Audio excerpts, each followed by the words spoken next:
Saludos, ingeniero Lenín Cuenca, docente de la Asignatura de Centrales Eléctricas. El día de hoy voy a presentar mi exposición sobre las instalaciones eléctricas y la producción de energía en las centrales. Como contenido tenemos en primer lugar generadores eléctricos, dispositivos de excitación de los alternadores, regulación y reguladores, instalaciones de servicio auxiliar en las centrales eléctricas y por último lo que es subestaciones. Los generadores eléctricos. Un generador eléctrico es una máquina rotativa que transforma la energía mecánica en eléctrica. Lo consigue gracias a la interacción de sus componentes principales, que son el rotor y el estator. Estas máquinas tienen un movimiento relativo entre un campo magnético y un conductor que crea una corriente eléctrica. Dispositivos de excitación de los alternadores. Un alternador es una máquina eléctrica capaz de transformar la energía mecánica en energía eléctrica, generando una corriente alterna mediante la inducción electromagnética. Como podemos ver en la imagen, este es un generador, transforma energía mecánica en eléctrica hacia una carga. Parámetros básicos de un sistema de excitación. En sí, las características de los sistemas de excitación se especifican con ayuda de dos parámetros básicos. En primer lugar, tenemos la tensión máxima de la excitatriz. En sí, los turboalternadores suele ser de 40 a 80% superior a la tensión nominal de excitación y la velocidad de excitación. En esta se gira el alternador en vacío y se regula la tensión de la excitatriz hasta que el generador suministre la tensión nominal. Los tipos de excitación de alternadores, tenemos la excitación de corriente continua, que como su nombre lo dice, en este caso la excitatriz es una máquina de corriente continua de excitación independiente, cuyo inductor es alimentado con corriente continua. Nos damos cuenta aquí en la imagen. Excitación con diodos rectificadores. En sí, el diodo rectificador es un elemento electrónico que va a rectificar la tensión alterna y la transforma en una tensión continua para excitar la máquina. La autoexcitación, los sistemas de autoexcitación toma la corriente eléctrica necesaria de los bornes del alternador a través de un transformador de excitación. Una vez rectificada mediante los puentes controlados, alimentamos el rotor del alternador. Lo que es la autoexcitación indirecta sin compundaje. En este caso, la excitación se produce de manera directa sin utilizar los transformadores de compundaje. Y la autoexcitación con los transformadores. En sí se usa el transformador de excitación. Este es uno especial llamado transformador de compundaje. Este transformador tiene dos devanados primarios, uno de tensión y otro de corriente, y se conectan respectivamente en paralelo y en serie con el inducido. La autoexcitación mediante diodos giratorios, en este caso la armadura del excitador y los diodos rectificadores giran conjuntamente con el rotor del generador.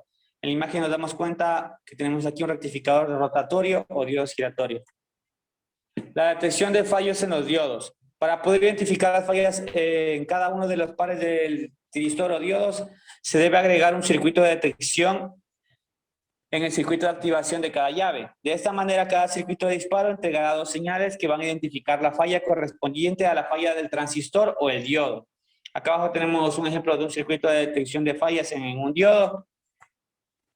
Vamos a hablar sobre la regulación y los reguladores. En sí, un regulador, como su nombre lo indica, tiene por misión mantener constante la tensión generada por el alternador, para lo cual actúa sobre la excitación del bobinado de campo. Sin embargo, dependiendo de si la central funciona de manera aislada o conectada a la red, este regulador podría cumplir funciones diferentes en cada caso. En la imagen nos damos cuenta cómo el regulador lo que hace es eliminar las tangentes de voltaje y genera una onda regulada.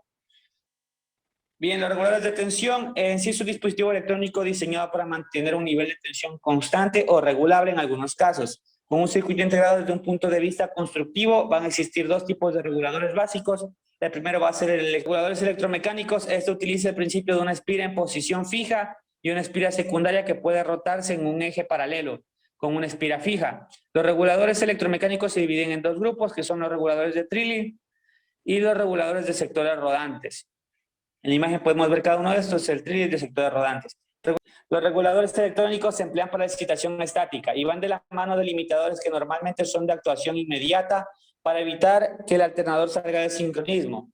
Entre los principales tipos de limitadores tenemos los limitadores de corriente estatórica, el limitador de ángulo de carga y el limitador de intensidad de excitación. Las instalaciones de servicios auxiliares en las centrales eléctricas. Los servicios auxiliares aseguran un funcionamiento adecuado y son esenciales para lograr una operación confiable de una planta de generación. Los servicios auxiliares se clasifican en servicios auxiliares no esenciales, servicios auxiliares esenciales y servicios auxiliares normales. Los servicios auxiliares no esenciales, estos servicios no son esenciales para el funcionamiento de la central. Sin embargo, representan una carga alta dentro de los servicios auxiliares y por lo tanto deberán dimensionarse adecuadamente. Los servicios auxiliares esenciales son aquellos en los que una falta momentánea de alimentación puede derivar en daños importantes para el material o para la vida de las personas.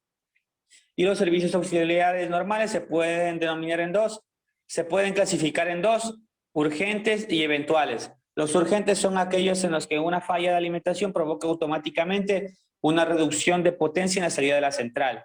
Y los eventuales son los resultantes de equipos que no condicionan ni la producción de energía y ni la seguridad de la central.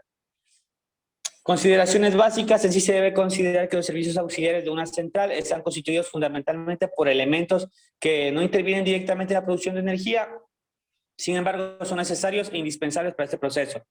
El suministro de reserva en los servicios auxiliares: todos estos elementos se alimentan a través de un transformador denominado transformador de servicios auxiliares. Las características nominales de estos transformadores quedan supeditadas a la carga en la que deben alimentar y suelen ir conectados a barras de media tensión en la central.